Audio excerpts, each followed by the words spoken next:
These flights of fancy, searching the universe for sounds, colors, ideas, anything that sparks the imagination. A sunbeam! That's a good one. Oh! Everything I collect can inspire amazing and marvelous new ideas. And you never know what kind of figment you may come. Magnetism, holy grail. Oh, figment. Why? The idea bag is full. Idiot. Let's start making new things. No, wait. First, we must store these ideas with the others in the dream port. Are we almost there? Oh, the dream port is never far away when you use your imagination. Come on, everybody. Let's We all go. have sparks. Imagination. Yeah. That's how our minds create creations. Right at the start of everything that's new. One little spark.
of your imagination.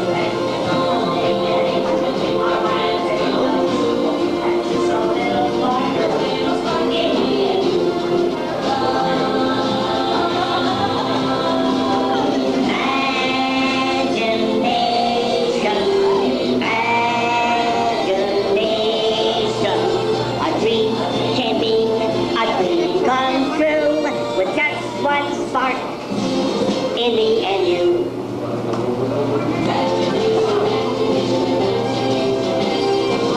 We all had more imagination.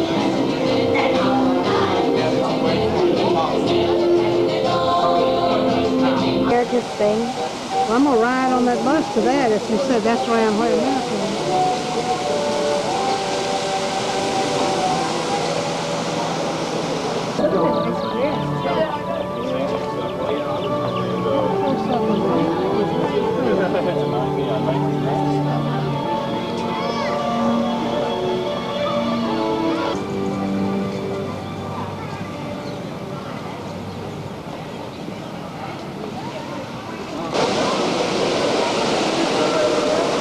Yes, yes.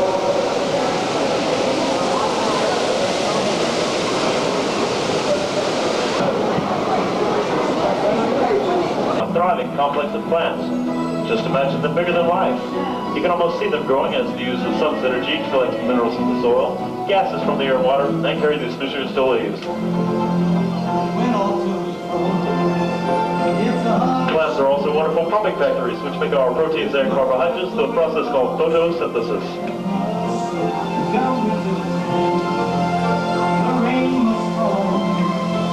Now, partnership with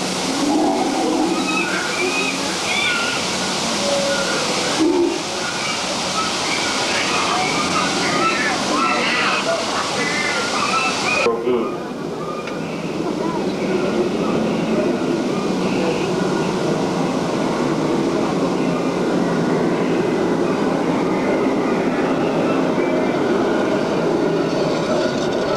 Flourishing with crops.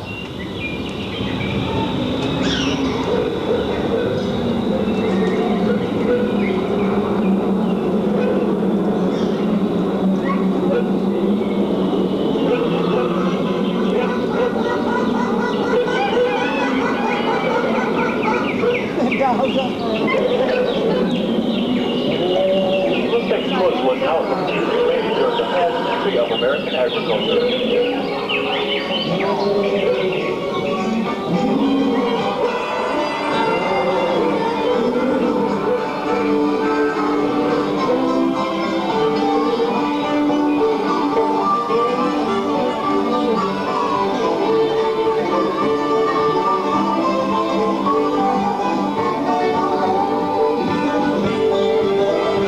As growing food becomes more of a science and less a way of life, we now have better machinery, feed, and fertilizer, as well as better pest management and research, all resulting in more food per acre.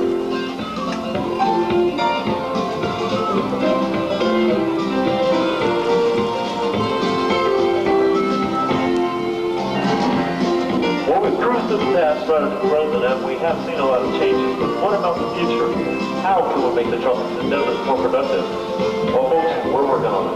These plants you're about to see are alive and real. We grow them year-round in sophisticated greenhouses. It's what we call Controlled Environment Agriculture, or CEA. Now, we don't believe CEA will ever replace traditional agriculture, but it can help us meet some of the challenges we see today. Due to the sterile conditions of the greenhouse, we ask that you please keep your hands inside the boat and refrain from touching the soil or the leaves. And cacao. Intercropping is simply growing two or more different crops in the same area. Cacao is a major source of cocoa and chocolate. To your left, we have papaya. These tall green stalks coming up on your right are sugarcane. Sugarcane accounts for 60% of the world's sugar production. If you look up and to your left, you can see several stalks of bananas. Now, throughout the world, there are 8 plants from which we get about 9% of the food we eat. Most of this comes from just 3, wheat, corn, and rice. We have rice growing in these rocky terraces on either side of the boat.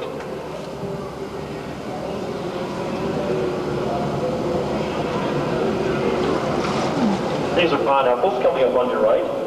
It takes a pineapple plant 18 to 24 months to bear fruit, and it only bears one at a time. Also coming up on your right is vanilla, whose pods are highly valued for flavoring. Vanilla is the only edible member of the orchid family. Here on your right, you can get a close look at several banana bunches. Bananas, by the way, make up 1/4 of the world's fruit supply.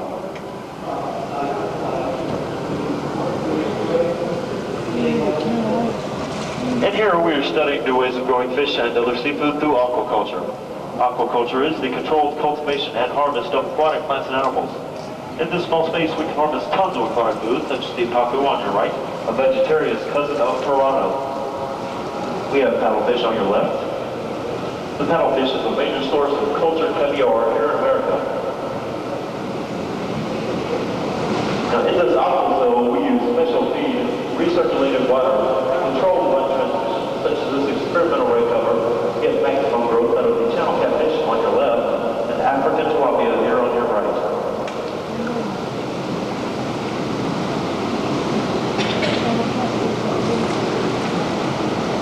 These aquatubes give us a closer look at where it has starchy roots, seeds high in protein and vegetable oil, and is often referred to as the soybean of the desert.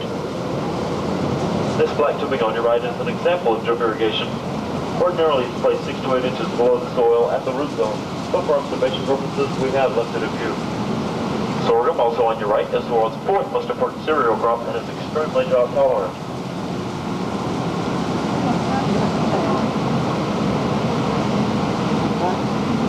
Greenhouses.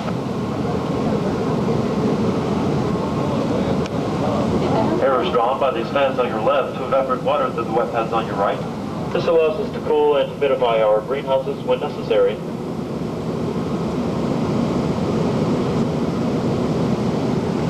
We are also researching advanced integrated pest management. We inspect our crops to identify any problems and select compatible pest control methods. Some of these include deep sterilization of the soil, disease-resistant plants such as the cucumber, sticky yellow tip to trap the insects, and if you notice any ladybugs back there, we often release insects into the greenhouse that will not harm the crops, to get rid of insects that will. We have sensors throughout the greenhouse which collect information on sunlight, temperature, or humidity. Our computer uses that information to help reduce pests and increase food production. Much of the food you see growing throughout the greenhouse is harvested and served to many restaurants here at Epcot Center.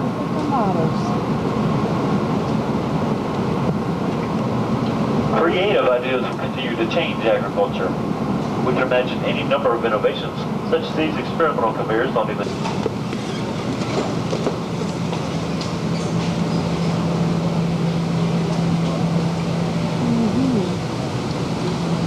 future generations of settlers will challenge the harshest environments, maybe one day even outer space. Since the lunar base would depend on plants to support the colonists, we are developing a simulated lunar soil to research crop development on the moon. This soil is patterned after the samples brought back by the Apollo astronauts. These growing systems on either side of the boat are identical to the ones at the Kennedy Space Center. Along with NASA scientists, we are pioneering in space agriculture.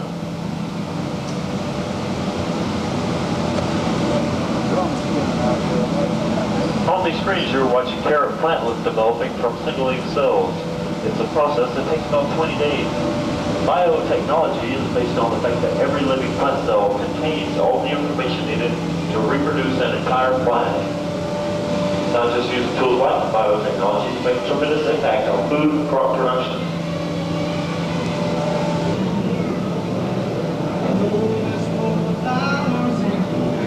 Ladies and gentlemen, we have 2 other attractions here at the Land Pavilion.